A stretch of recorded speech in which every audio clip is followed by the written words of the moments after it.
Hello friends, welcome to my channel. இன்றைக்கி நம்ம வீடியோவில் எதை பற்றி பார்க்க போகிறோன்னா, ஒரு 45 நிமிஷத்தில் கட்டிங்கும் போட்டு ஸ்டிச் பண்ணி ஒரு லைனிங் ப்ளவுஸு எப்படி ஸ்டிச் பண்ணுறதுன்னு தான் பார்க்க போகிறோம். இப்போ வாங்க வீடியோக்குள்ளார போகலாம். நம்ம சேனலுக்கு யாராவது புதுசாக இருந்தால் சப்ஸ்கிரைப் பண்ணிக்கோங்க. பக்கத்தில் இருக்க பெல் ஐக்கானை கிளிக் பண்ணுங்கள். அப்போ தான் நம்ம போடுற வீடியோ உங்களுக்கு நோட்டிஃபிகேஷனாக வரும். எனக்கும் கொஞ்சம் மோட்டிவேஷனாக இருக்கும். இப்போ வாங்க வீடியோக்குள்ளார போகலாம். நான் ஃபஸ்ட்டு ஸ்லீவ் எடுத்துருக்கிறேன். ஸ்லீவை அடித்து திருப்பிக்கலாம். ஏன்னா அவங்க மார்க்கெட்டுக்கு நான் இருக்கிறதுக்கும் மார்க்கெட்டும் கொஞ்சம் ஒரு 10 நிமிஷம் வழி தான். அவங்க போயிட்டு 1 ஹவரில் நான் கொஞ்சம் பர்ச்சேசிங் பண்ணுறது இருக்குங்க. அதுக்குள்ளார நீங்கள் முடிச்சு வச்சுருங்கன்னு சொன்னாங்க. நான் அதே மாதிரியே கட்டிங் போட்டு இப்போ முடிச்சு ஸ்லீவை மட்டும் அடித்து திருப்பிக்கிறேன். 2 ஸ்லீவும் அதே மாதிரி நம்ம அடித்து திருப்பிக்கலாம். நான் ஃபஸ்ட்டு அடிச்சிட்டேன். இப்போ படிமான ஸ்டிச் போட்டுக்கிறேன். இப்போ மேலேயே நம்ம ஊசியோட தையல் ஸ்டிச் போட்டுக்கலாம். இப்போ 2யுமே அதே மாதிரி போட்டு எடுத்துக்கலாம். நம்ம இந்த மாதிரி கஸ்டமர் அர்ஜெண்ட்டில் கேட்கும்போது இந்த மாதிரி நம்ம குயிக்காக வேலை பார்த்தோன்னாக்கா கரெக்டாக முடிஞ்சிடும். இப்போ நான் 2 ஸ்லீவுமே ரெடி பண்ணி முன் பார்ட்டு பின் பார்ட்டு எதுன்னு நான் ரெடி பண்ணி வச்சுக்கிட்டேன். இப்போ ஃப்ரண்ட் எடுத்துருக்குறேன். ஃப்ரண்ட் நெக்கு நான் அடித்து திருப்புறேன்.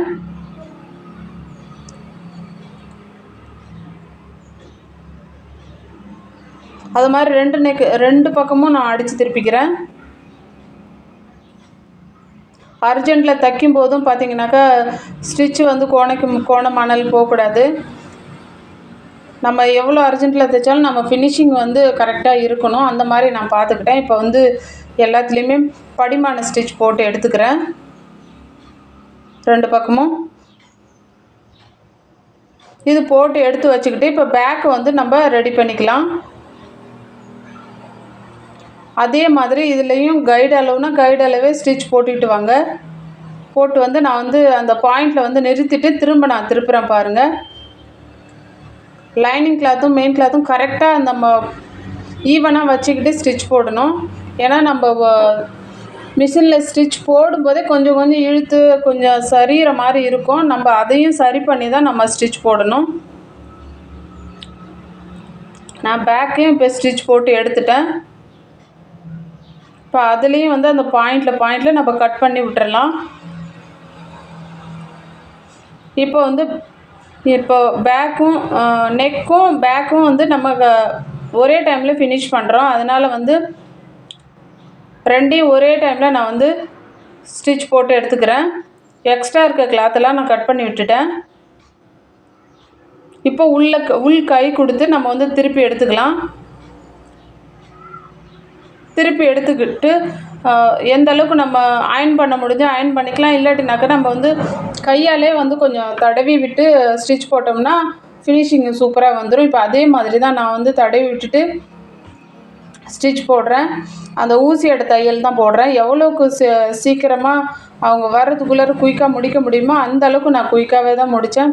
அதே சமயத்தில் என்னோடய ஃபினிஷிங்கும் வீணாகவே இல்லை. நீங்கள் பார்க்கும்போதே தெரியும் எந்த மாதிரி ஸ்டிச் பண்ணுறேன்னு. கீழேயும் அதே மாதிரி கவர் பண்ணி ஸ்டிச் போட்டு எடுத்துக்கிட்டேன்.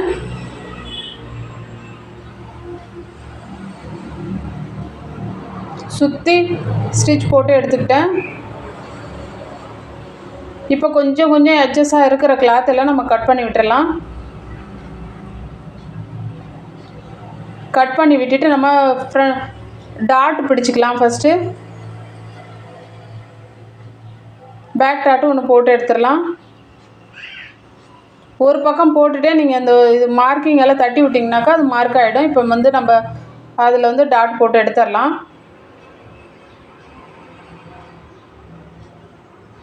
இப்போ டாட்டு 2 பக்கமும் போட்டு எடுத்துட்டேன். இப்போ நாம் ஏற்கனவே நான் அடித்து திருப்பி வச்சுருக்குறோம் பாருங்கள். இப்போ ஷோல்டர் கவர் பண்ணி நம்ம ஜாயின் பண்ண போகிறோம். இந்த மாதிரி நீங்கள் பண்ணும்போது ஷோல்டர் ஃபினிஷிங்கு சூப்பராக கவர் ஆகும். பாருங்கள், நான் மெயின் கிளாத்தும் ஒன்றா வச்சுருக்கிறேன். மேலே இருக்கிற லைனிங் கிளாத்தை திருப்பி போட்டு ஸ்டிச் பண்ணுறேன் பாருங்கள். கரெக்டாக உங்களுக்கு கொஞ்சம் கவனமாக பார்த்தீங்கன்னா எப்படி நீங்கள் இதை கவர் பண்ணி ஸ்டிச் பண்ணுன்றது புரியும். இப்போ முன்னாடியும் பாருங்கள், இதை நான் ஈவன் பண்ணி நம்ம ஸ்டிச் போட்டு எடுத்துடலாம். இப்போ அதே மாதிரி இன்னொரு பக்கமும் நம்ம ஷோல்டர் ஜாயின் பண்ணிக்கலாம். இதுலேயும் அதே மாதிரி தான் நான் பாருங்கள் மெயின் கிளாத்தையும் ஒன்றா வச்சுருக்கிறேன். அதேமாதிரி லைனிங்கை வந்து தனியாக கூட மடித்து திரும்ப மடிக்கிறேன் பாருங்கள். மடித்து இப்போ நம்ம ஸ்டிச் போட்டு எடுத்துடலாம். இப்போ திருப்பிக்கிட்டு ஈவனாக நம்ம ஸ்டிச் போட்டு எடுத்துடலாம். அதே மாதிரி ஊசியோட தையல் வந்து சுற்றி நம்ம போட்டு எடுத்துடலாம் 2 பக்கமும்.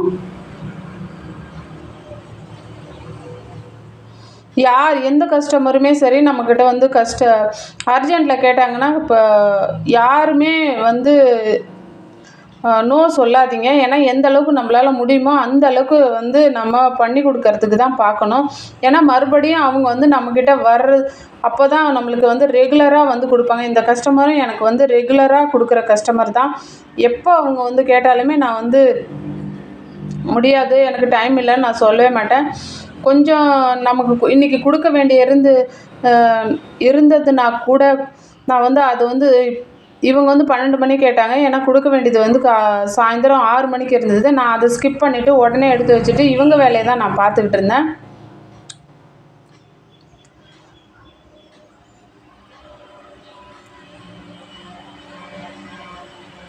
டாட்டில் பார்த்திங்கன்னா 2 ஸ்டிச் போட்டு எடுத்திங்கனாக்கா ரொம்ப ஸ்ட்ராங்காக இருக்கும், லைஃப் வரும்.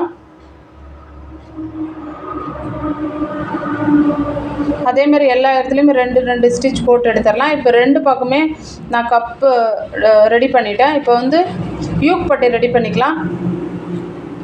ஃபஸ்ட்டு ஒரு கிளாத் எடுத்து வச்சுருக்கிறேன். அப்புறம் வந்து கொஞ்சம் ஸ்டிப்னஸ்க்காக எக்ஸ்ட்ரா கிளாத்து கொஞ்சம் மீந்த கிளாத்தெல்லாம் நான் வந்து இதில் உள்ளே கொடுத்து ஸ்டிச் பண்ணிக்கிறேன்.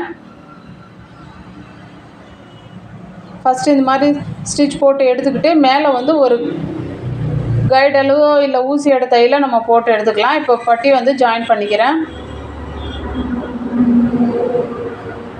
நீங்கள் வந்து யூக் பட்டி ஜாயின் பண்ணும்போது கண்டிப்பாக அந்த டாட் பிடிச்ச வந்து கிளாத்தை வந்து மடித்து விட்டு தான் நீங்கள் வந்து ஸ்டிச் பண்ணணும். அப்படி பண்ணும்போது கப்பு வந்து ஷார்ப்பாகவும் இருக்கும், பார்க்குறதுக்கு லுக் வைஸும் நல்லா இருக்கும். நீங்கள் அப்படியே அடித்து விட்டிங்கனாக்க அது ஒரு மாதிரியாக தூக்கிட்டு இருக்கிற மாதிரி இருக்கும், அது அன்ஃபினிஷிங்காக இருக்கும்.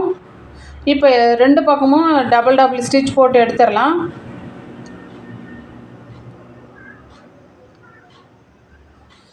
இப்போ 2 பக்கமும் நான் பட்டன் பட்டி ஐப்பட்டி ஸ்டிச் பண்ணி எடுத்துட்டேன். ஆல்ரெடி நம்ம ஸ்லீவ் தான் ரெடி பண்ணி வச்சுருந்தோம். இப்போ ஸ்லீவ் வந்து ஜாயின் பண்ணிக்கலாம். ஸ்லீவ் ஜாயின் பண்ணும்போது இன்னும் ஒரு விஷயம் இருக்குது. என்னன்னாக்கா கீழே இருக்கிற கிளாத்தை வந்து நம்ம வந்து கொஞ்சம் இழுத்து பிடிச்சி மேலே இருக்கிறத லூஸ் விட்டு ஸ்டிச் பண்ணணும். அந்த மாதிரி ஸ்டிச் பண்ணும்போது நம்மளுக்கு வந்து ஸ்லீவ் ஃபினிஷிங் அவ்வளோ நீட்டாக இருக்கும்.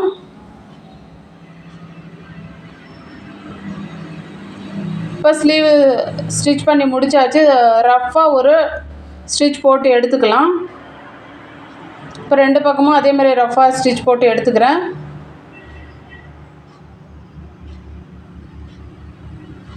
இப்போ நம்ம வந்து ஃபிட் பண்ணிக்கலாம்.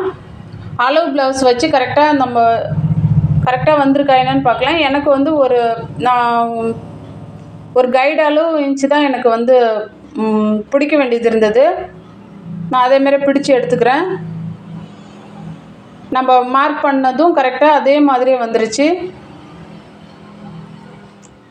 இது வந்து எல்போ ஸ்லீவுங்கிறதுனால 1/2 இன்ச்சு வந்து கொஞ்சம் எக்ஸ்ட்ராவே விட்டு தான் ஃபிட் பண்ணணும். இப்போ வந்து ஊக்கும் நான் கட்டி எடுத்துக்கிறேன். நான் வந்து அவங்க வந்து 1 மணிக்கு வரேன்னு சொல்லியிருந்தாங்க. 12 மணிக்கு கொடுத்துட்டு போனாங்க. நான் வந்து 12:40 45 48க்கெலாம் நான் முடித்து வச்சுட்டேன். கட் பண்ணி ஸ்டிச் பண்ணி முடிச்சிட்டேன். பாருங்கள் எவ்வளோ அர்ஜெண்ட்டில் தைச்சாலுமே ஃபினிஷிங் எப்படி வந்திருக்குன்னு பாருங்கள். கண்டிப்பாக கமெண்ட்ஸில் சொல்லுங்கள். வீடியோ பிடிச்சிருக்குன்னு நினைக்கிறேன். தேங்க்ஸ்.